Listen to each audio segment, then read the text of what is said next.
पाकिस्तान की अवाम को एक और सच सामने आया। आज जिस तरीके से पाकिस्तान की अवाम को पता चला कि एक शख्स जो ईमानदारी का लिबादा ओढ़कर, एक सच्चाई का मास्क पहनकर पाकिस्तान की अवाम को बरसा बरस से बेवकूफ बना रहा था, अवाम की आंखों में धूल झोंक रहा था, पाकिस्तान की अवाम को ये बताने की कोशिश कर रहा था कि वो एक ईमानदार शख्स है, वो एक दयानतदार शख्स है और उसके मुकाबले में जितनी भी पाकिस्तान में जमायतें हैं वो सारे चोर और डाकू हैं। जिस तरीके से पीटीआई के रहनुमा इमरान खान अपने तमाम मुखालफिन को बरसा बरस से चोर और डाकू कह के एक नैरेटिव पैदा करने की कोशिश कर रहे थे, पाकिस्तानी पूरी अवाम को बता रहे थे कि जी वही एक वाहिद इस मुल्क में ईमानदार शख्स हैं जो किसी करप्शन में, जो किसी अकरबा परवरी में मुलविस नहीं है।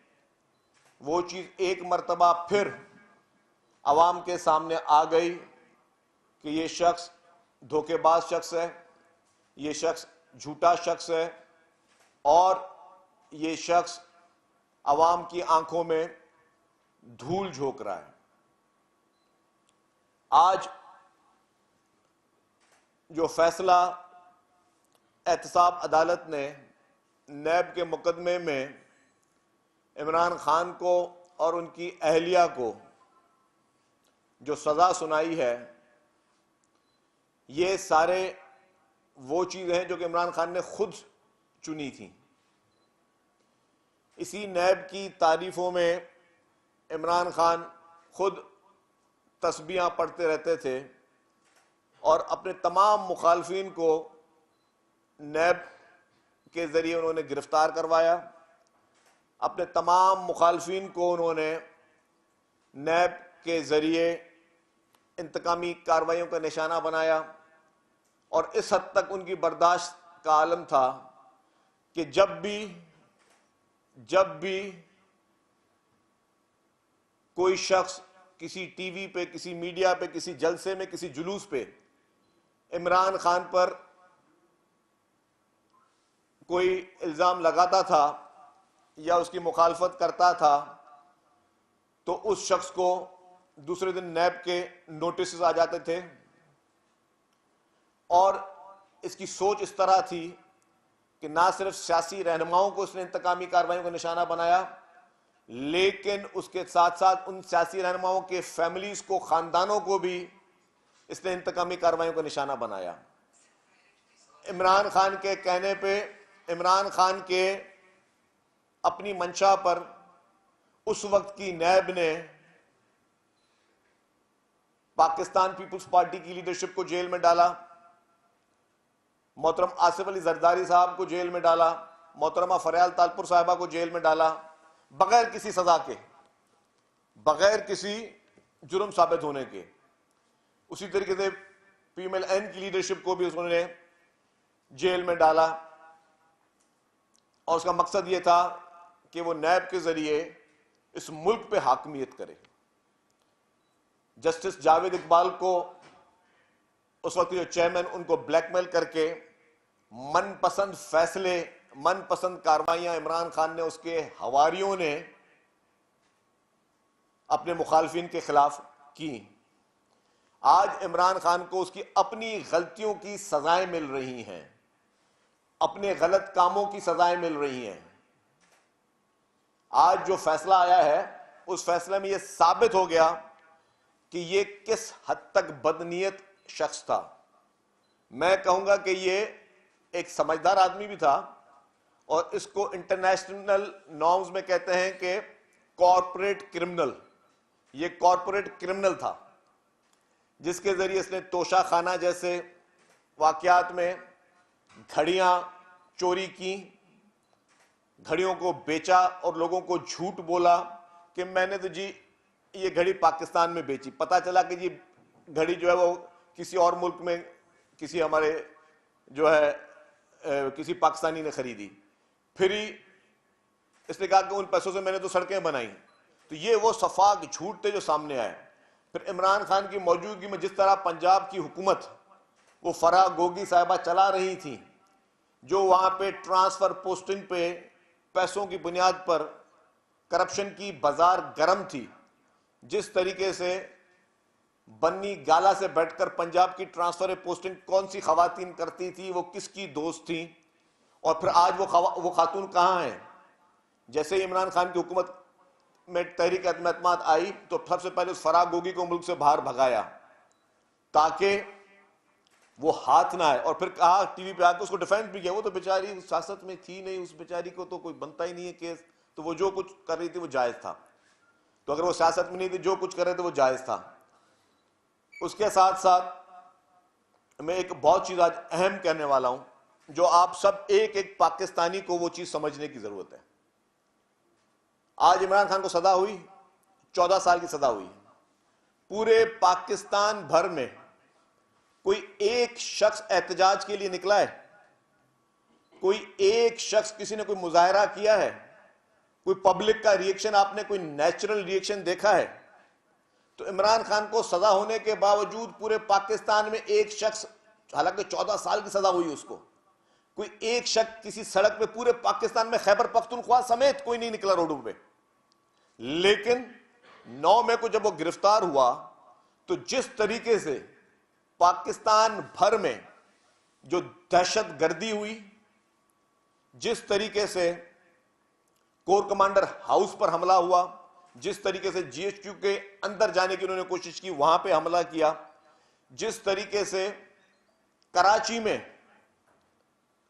बसें जलाई गई, लोगों की इमलाक को नुकसान पहुंचाया गया, जिस तरीके से खैबर पख्तूनख्वा में रेडियो पाकिस्तान को नजरातिश किया गया, जिस तरीके से वहां पे ईदी की एम्बुलेंसेस को नजरातिश किया गया, जिस तरीके से सफाक दहशतगर्दी थी, इससे यह चीज साबित हो गई कि उस सारी चीजों का मास्टरमाइंड इमरान खान खुद था।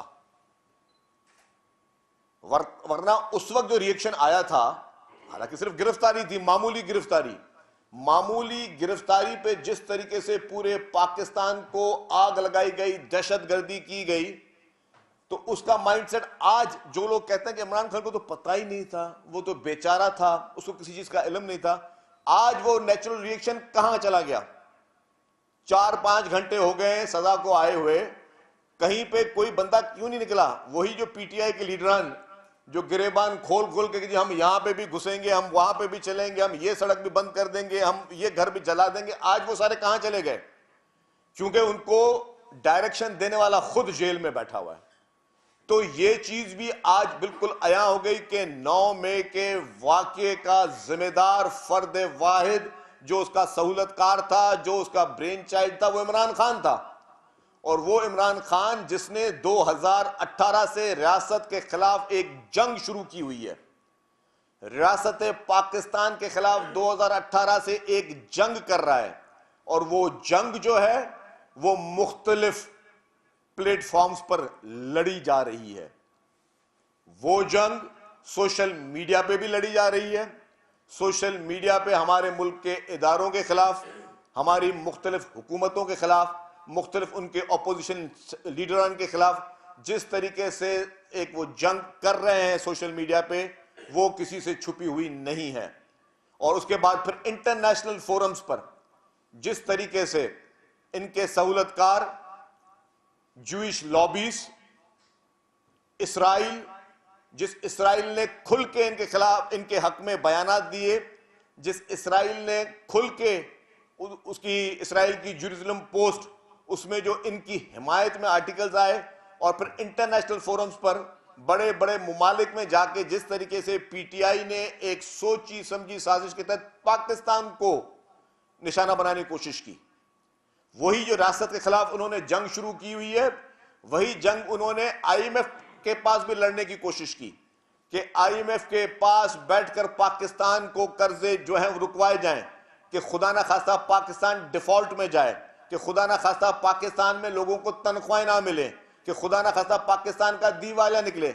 इस फर्द वाहिद ने जो रियासत के खिलाफ जंग शुरू की हुई है वो सिर्फ और सिर्फ इसकी जाती मुफाद के लिए है।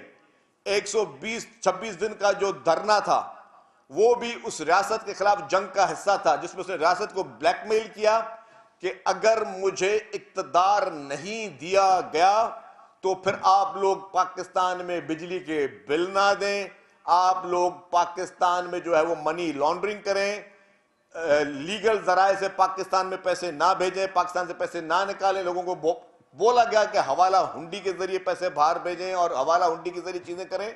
ये सारी उस रियासत के खिलाफ जंग का हिस्सा थी। उसी रियासत के खिलाफ जंग को जारी करते हुए इन्होंने ये भी कहा कि पाकिस्तानी कौम पर एटमी बम का धमाका हो। तो इस शख्स को पाकिस्तान से, पाकिस्तानियों से, हमारी कौम से, हमारी अवाम से कोई किसी किस्म की मोहब्बत या लगाव नहीं है।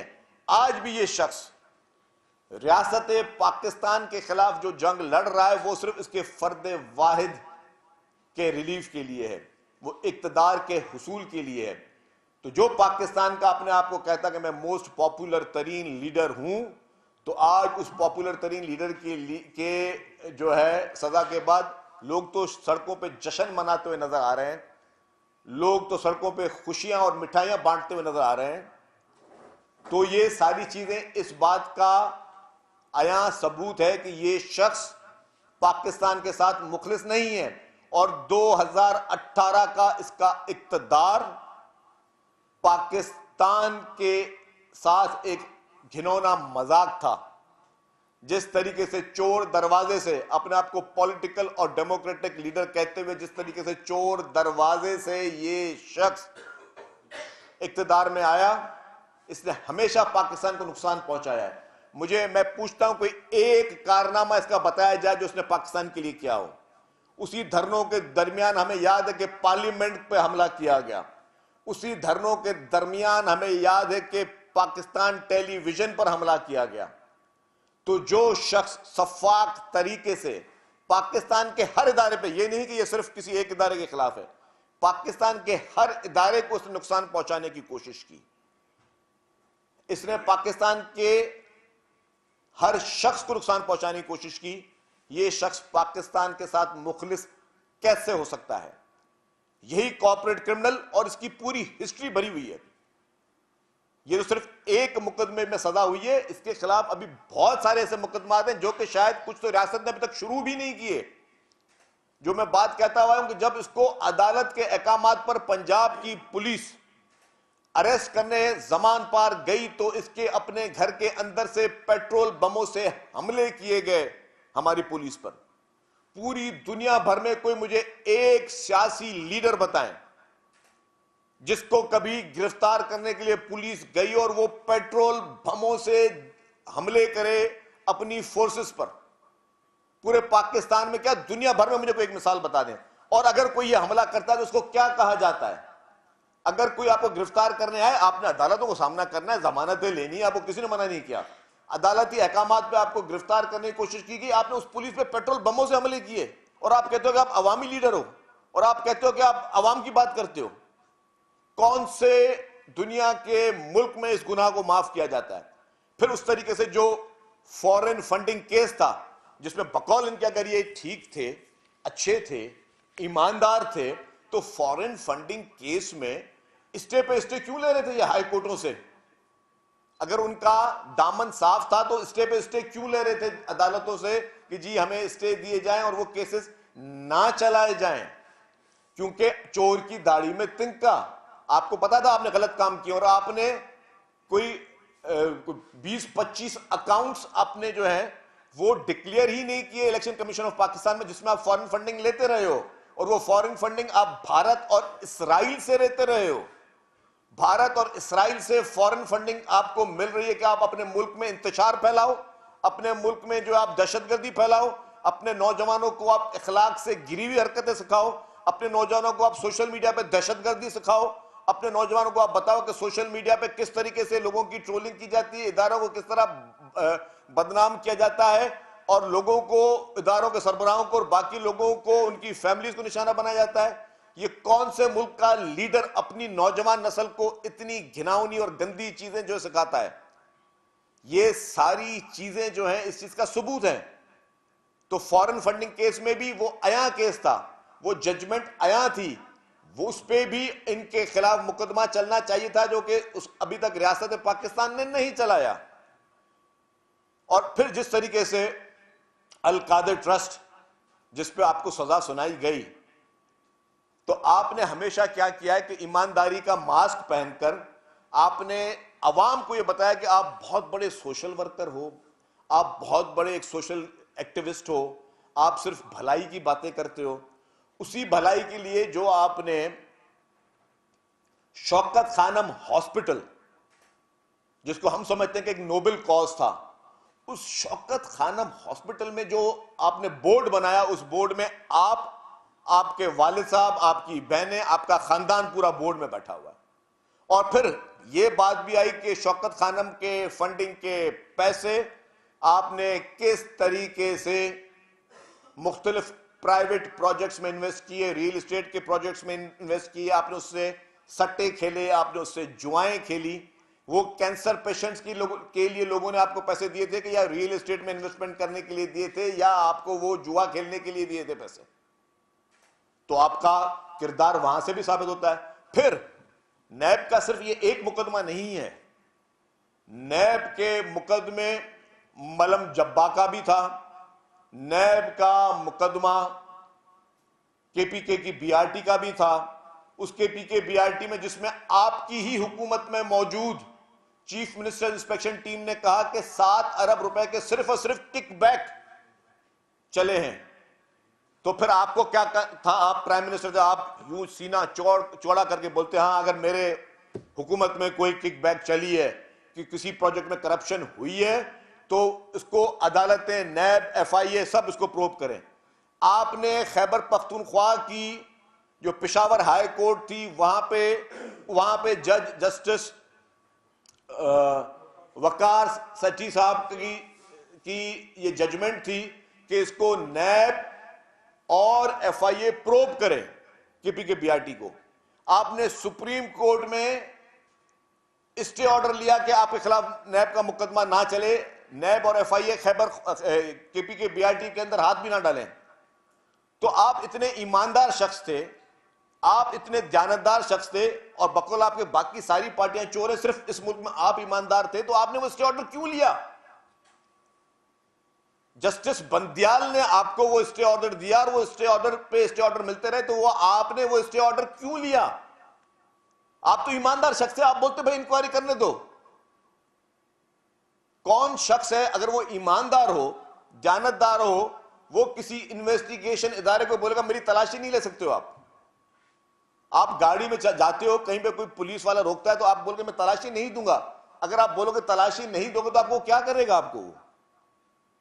तो इस तरीके से आपने हर करप्शन के मुकदमे में आपने स्टे ऑर्डर लिए, और वो स्टे ऑर्डर लेने का मकसद, इसका मतलब कि आप तलाशी नहीं देना चाहते, और तलाशी नहीं देने का मकसद कि आप चोर हो। उसका मकसद यह है कि आपने बदनियती की है। तो आप अवाम को बेवकूफ नहीं बना सकते। आप लोगों को इस तरीके से बेवकूफ बनाकर अपने आप को, ईमानदारी का जो आपने एक लिबास पहना हुआ है, वो अब आपका दिन ब दिन उतरता जा रहा है। वो सारे मुकदमा आपके खिलाफ एक बहुत बड़ी चार्जशीट है।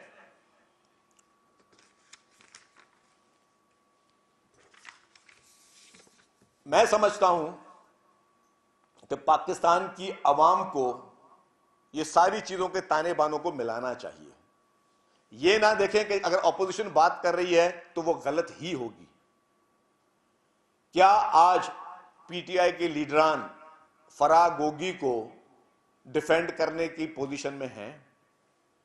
क्या जिस तरीके से केपीके बीआरटी या मलम जब्बा जैसे मुकदमात या फॉरेन फंडिंग जैसे मुकदमात जो आया हैं, उसमें पाकिस्तान की अवाम इस पोजीशन, जो उनकी पीटीआई के जो हैं लीडरान, क्या वो इस पोजीशन पे हैं तो डिफेंड कर सकते हैं? कोई एक भी किसी चैनल पर डिफेंड कर सकता है कि हाँ हमने इसलिए स्टे ऑर्डर लिए, या जिस तरीके से अपने आप को ईमानदार और दानादार कहने वाले, जिस तरीके से तोशाखाना के तहफ़ बेचने वाले और फिर झूठ बोलने वाले इस पोजीशन पर हैं कि वो डिफेंड कर सकें, वो बिल्कुल इस पोजीशन पे नहीं है।